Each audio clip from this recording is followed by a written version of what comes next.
At the beginning of the story, an innocent child is shown who has no one in this world. He is an orphan, and that is why he has to live in an orphanage. Today, Oliver has turned 9 years old, and according to the rules of the orphanage, after turning 9, every child has to work. That is why Oliver is taken to a place where there are many small children just like him. Oliver also has to learn work along with them. Here, the children do not get enough food to eat properly, because of which every child remains hungry day and night. Due to hunger, the children are not able to sleep either. Now the children decide that they will demand more food from their boss, but no one has the courage to do so.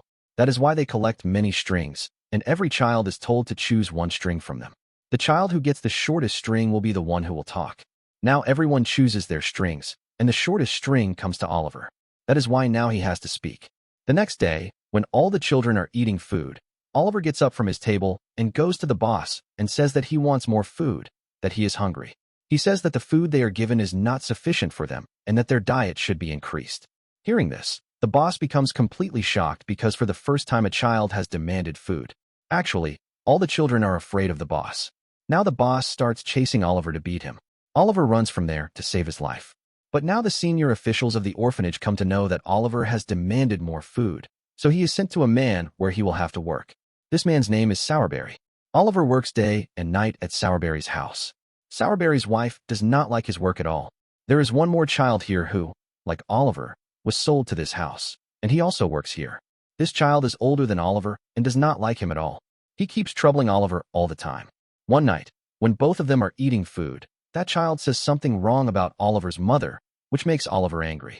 Oliver jumps on him to hit him, after which Sourberry, without listening to Oliver at all, beats him very badly. Now Oliver decides that he will not stay here anymore. That is why the next morning he takes his belongings and runs away from this house. When he reaches the road, he sees that London is 70 miles away from here. Oliver decides that he will go to London, where he will start a new life. But Oliver has no idea how long 70 miles is or how much time it will take to cover such a long journey. Although he has some food items with him, soon everything gets finished. Now Oliver feels hungry. He sees a wooden house in front of him. Hoping for food, Oliver goes to that house, but the people there drive him away. Oliver is extremely hungry and very tired, and his body has become very weak. That is why, while walking, he collapses on the road. A woman notices him and brings Oliver to her house.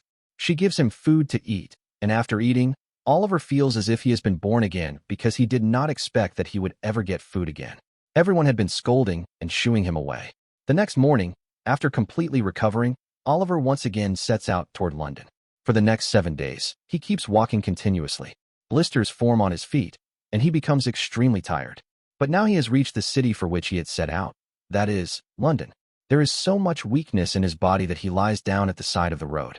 Just then, a boy comes there and says to him, "Why don't you come with me to my home?" That boy brings him to his house. Actually, this boy is a thief by profession. He roams around the market and commits small thefts. There are many other children of the same age in the house. All of them are thieves, and their leader's name is Fagin. There are also 2 girls here, from whom Fagin makes them do wrong things. Actually, whatever thefts these children commit, Fagin sells that stolen material and arranges food, clothes, and shelter for all of them. Now all these children together teach Oliver how to steal so that he can also become like them. Oliver feels very happy living with these children because here he gets enough food and all the children are of his age. But Oliver is very quiet, because of which all the other children keep teasing him. After giving Oliver training, the next day the friend who brought him here takes him to the market to show him practically how stealing is done. They see that outside a shop an old man is deeply engrossed in reading a book. Oliver's friend decides that he will steal from that man, and Oliver has to watch how this work is done practically. Oliver's 2 friends start stealing from that man, but the shop owner inside notices them and runs outside. Oliver's 2 companions run away from there, but Oliver, out of fear, remains standing there. When the old man turns around, Oliver is in front of him. He thinks that Oliver has stolen from him, so he starts chasing Oliver. Oliver is running, and now many people in the market start chasing him, shouting, "Thief! Thief!" Then a man comes in front of Oliver and punches him on his face, due to which Oliver falls to the ground. Oliver is beaten badly, and now the police come and take Oliver to the court, where Oliver is sentenced to 3 months of punishment for theft. At that moment, the shop owner arrives who had seen Oliver's 2 companions stealing, and he gives testimony in front of the judge that this child did not steal anything.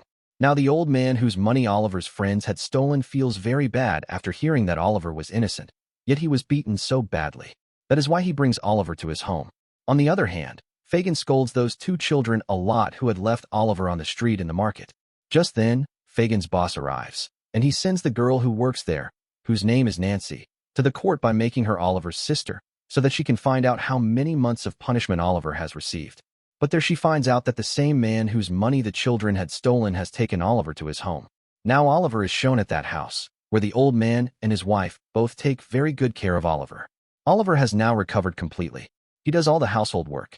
Oliver's nature is very calm, seeing which the old man and his wife decide that they will keep Oliver with them in their house. They treat Oliver like their own child because they have no children. One day, the old man tells Oliver to take these books and money and give them to the same shop where I saw you for the first time. Oliver does exactly that. He takes the books and money and starts walking toward that shop. Just then, Fagin's boss and Nancy see Oliver because they had been keeping an eye on him for a long time. They catch Oliver and bring him to their house, where all the children are present. The children laugh a lot after seeing Oliver because his clothes are very strange. Such clothes are worn by children from good homes. Fagin snatches the books and money from Oliver. Oliver says, "Give my books and money back and let me go from here, otherwise they will think that I ran away with their money and books." But Fagin does not do so. Oliver tries to run away from here, but he is caught and locked in a room.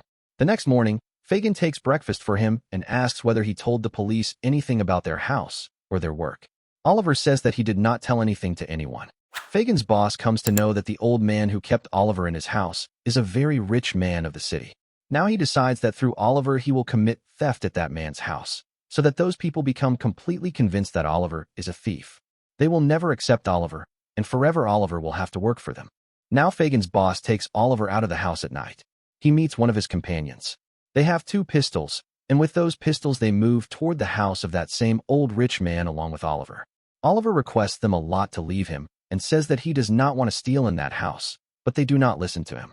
And after reaching near the house, they send Oliver inside the house through a small window.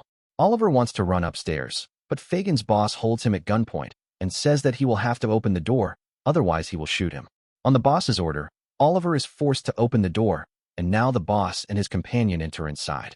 Hearing their voices, the old couple who are upstairs start coming downstairs with their guns, and as soon as Oliver sees them, he runs toward them on the stairs.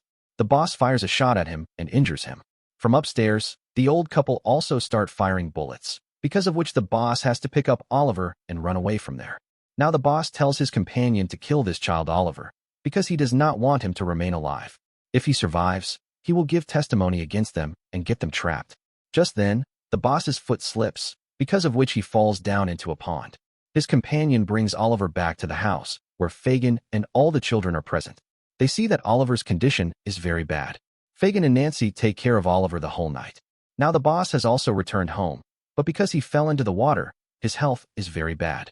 He tells Fagin that once he recovers, he will get Oliver killed, because Oliver is a danger for them. Nancy overhears this conversation, and she does not want anything wrong to happen to Oliver. That is why one day she mixes sleeping medicine into the boss's coffee, makes him fall asleep, and goes to that house where Oliver used to live, meaning the same old couple's house. There, the old man is not present, only his wife is there. Nancy tells her that Oliver's life is in danger. He never tried to steal from your house.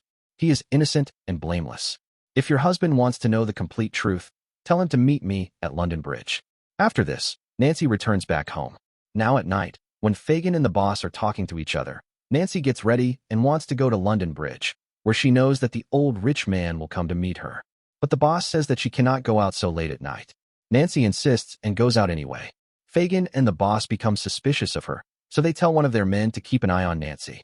At night, Nancy goes to London Bridge, where the old rich man comes to meet her. Nancy tells him that Oliver is an innocent child. He wants to come to you. He has no one in this world. He is an orphan. He has never committed any theft. But Fagin and his boss, who turn orphan children into thieves, want to make Oliver a thief as well. He needs you. She tells him the address of the house where Fagin, his boss, and all the children live. Along with that, she also tells him that they have locked Oliver inside a room there. After listening to everything Nancy says, the old rich man leaves from there. Now he wants to help Oliver. On the other hand, when Nancy returns home, Fagin and his boss already know that she had met that same old man. Because of this, the boss beats her very badly. He beats her so much that she dies. On the other side, we are shown the old rich man, who meets senior police officers and tells them everything. Along with this, Nancy's body has also been found by the police, and now they suspect Fagin and his boss. Whatever information the senior officers receive from the old man gets published in the newspapers. Fagin decides that he will take all the children and leave this place for another city so that his work of making the children steal can continue. On the other hand, the boss is shown, who always stays with his dog, and today he is going to leave the city of London forever along with his dog. While leaving the city, he thinks that everything happened because of Oliver. Because of him, all his work has been completely ruined, and he will punish Oliver for this. He will kill him. But before leaving the city, he wants to kill his dog, because posters with his name are everywhere, and it is also written on them that he always stays with his dog. Before he can kill the dog senses that something wrong is going to happen to him, so the dog runs away from there. Now the boss returns to the same house where Fagin and all the other children are present. The boy who had brought Oliver here with him, who had first seen him in London, attacks the boss because he had beaten Nancy very badly. At the same time, we are shown the city, where a huge crowd along with the police is searching for this house. The boy who had brought Oliver here comes out through the window and tells everyone that the boss and Fagin are inside. Now the boss realizes that his escape is impossible because the police and the people have surrounded the house from all sides. That is why he picks up Oliver and comes out through the window, because he knows that as long as Oliver is in his hands, the police will not fire at him. Now he jumps from one house's roof to another using a rope. Just then, his dog barks from behind. When he turns back to look, his foot slips, because of which he dies. Now the same old rich couple brings Oliver back to their home. Oliver is very happy after coming to their house, and this couple is also very happy to get Oliver back. But Oliver, who was always innocent and had no one in this world, has a bright future. And with this film story ends here. We hope that you liked this story. So how did you like the explanation? Tell us in the comment box. Thank you for watching this explanation.